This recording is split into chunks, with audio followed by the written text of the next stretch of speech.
Bonjour les taureaux et bienvenue sur votre escale Astro Tarot du 1er au 15 avril.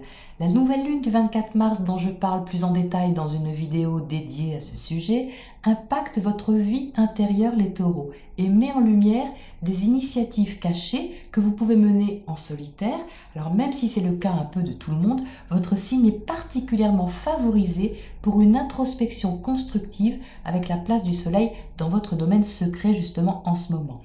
Vénus jusqu'au 4 encourage une affirmation de vos valeurs, de vos sentiments par rapport à ce que vous voulez développer. Ensuite, elle change de signe Vénus. À partir du 4, elle passe en Gémeaux dans votre secteur financier, mais au sens large, le secteur relatif à vos valeurs justement, ce à quoi vous tenez. Le trigone à Saturne, planète de la responsabilité, et Mars, planète de l'action, encourage à sécuriser dans l'équilibre une situation qui peut être nouvelle au niveau de votre carrière, de votre chemin de vie en général. Donc, premier décan surtout, Saturne va venir pendant 4 mois structurer votre destinée de manière nouvelle ou différente en vous incitant à vous adapter et vous responsabiliser davantage dans ce secteur. Mercure, planète de la communication, est sur la première semaine en conjonction à Neptune, planète du rêve, de l'idéal, de la compassion. Cette conjonction oriente votre façon de réfléchir de façon plus large envers un collectif, envers vos projets aussi et la façon dont vous pouvez développer quelque chose de constructif dans l'autonomie, une forme de liberté, tout en vous adaptant à ce qu'il faut changer. Ce sont les croyances qui peuvent changer aussi, une autre façon de voir les choses, plus spirituelle possiblement dans certains cas. C'est justement une nouvelle vision des choses qui peut aider à passer le carré de Mars à Uranus autour du 7. Une certaine forme d'autorité peut vous demander ici à revoir votre position pour aller dans le sens d'un renouveau à organiser avec maturité et responsabilité.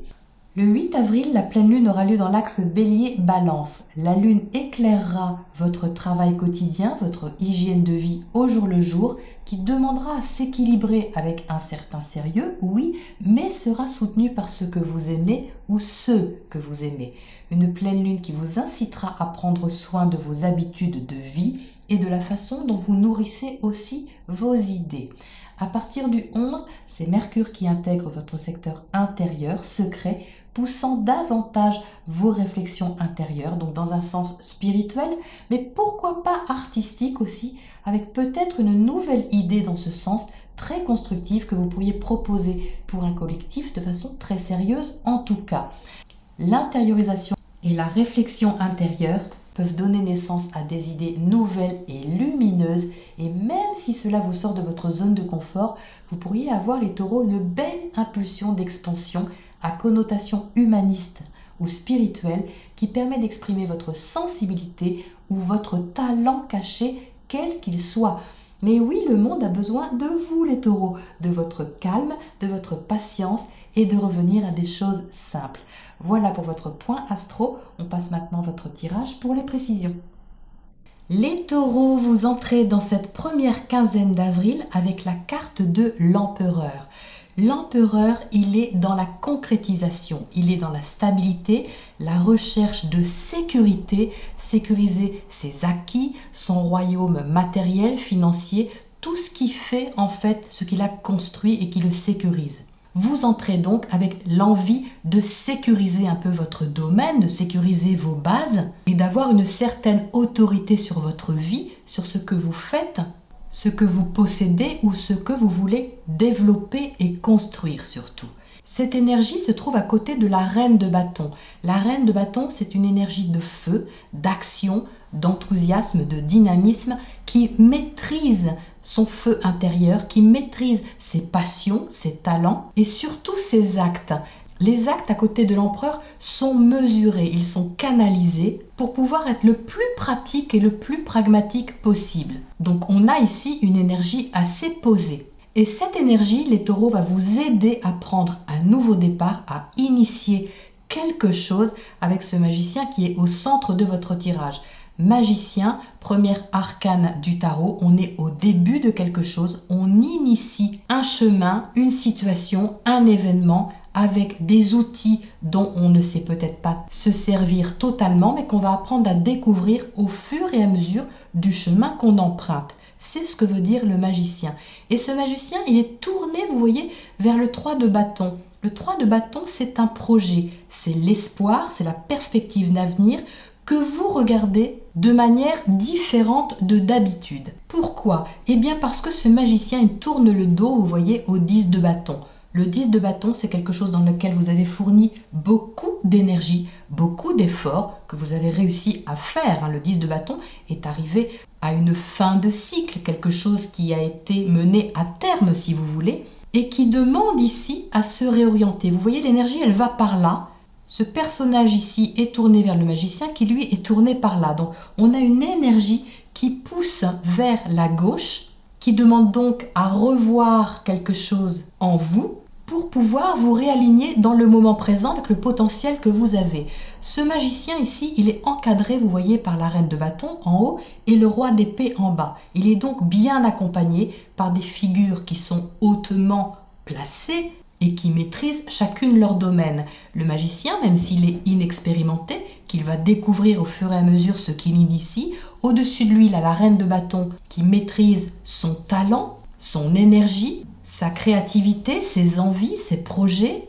Et en dessous, il a le roi d'épée qui lui maîtrise le mental, a une extrême lucidité sur les idées et qui sait utiliser son discernement et avoir un recul détaché, neutre et lucide sur la situation pour pouvoir commencer quelque chose sous les meilleurs auspices possibles. Alors ce qui est intéressant, c'est qu'on a le valet d'épée ici qui est sorti inversé. Vous voyez, le valet d'épée, c'est également une carte reliée au mental, que ce soit la communication, que ce soit la réflexion ou que ce soit les échanges, et elle sort inversée. Le valet, lui, il est bien en dessous du roi, puisque le valet, c'est une énergie beaucoup plus jeune que le roi. Le roi, lui, il maîtrise, il est en haut du podium, alors que le valet, il est inexpérimenté, il débute dans la communication, il ne sait pas trop comment échanger ou comment réfléchir sur un sujet, ou même en parler. Et il sort inversé. Qu'est-ce que ça veut dire? Eh bien, pour moi, les taureaux, ça veut tout simplement dire que ce que vous ne savez pas, eh bien, vous n'avez pas envie de perdre du temps à en parler. Vous mettez ça de côté, préférant vous concentrer sur ce qui est clair pour vous, c'est-à-dire ce que vous savez à propos de vous. Tout ce que vous ne savez pas, tout ce que vous ne comprenez pas, eh bien, est laissé de côté, n'est pas géré pour le moment, parce que justement avec ce soleil en maison 12, dans votre maison du secret, vous préférez pour le moment intérioriser. C'est ce que ce Mercure, qui entre lui aussi dans ce même secteur, vous invite à faire, c'est-à-dire entrer en introspection pour voir plus large, mais plus large également à l'intérieur de vous, les taureaux. Et c'est justement ce que vous faites avec ce roi d'épée qui vous apporte du discernement et également beaucoup de sagesse et de spiritualité. C'est confirmé ici par la grande prêtresse qu'on trouve là en fin de tirage. La grande prêtresse, c'est l'intuition, c'est la préparation, c'est l'intériorité, quelque chose qui peut se préparer en secret, comme je vous le disais à l'instant, mais qui est vraiment très constructif. Et ce qui est intéressant, c'est qu'ici, on voit une chouette. La chouette symbolise la spiritualité, mais aussi la sagesse. Et vous voyez, on a la même chouette qui se retrouve là, sur le haut de l'épée de ce roi. Donc ça, c'est vraiment très parlant, parce que ces deux cartes, elles sont reliées, vous voyez ici.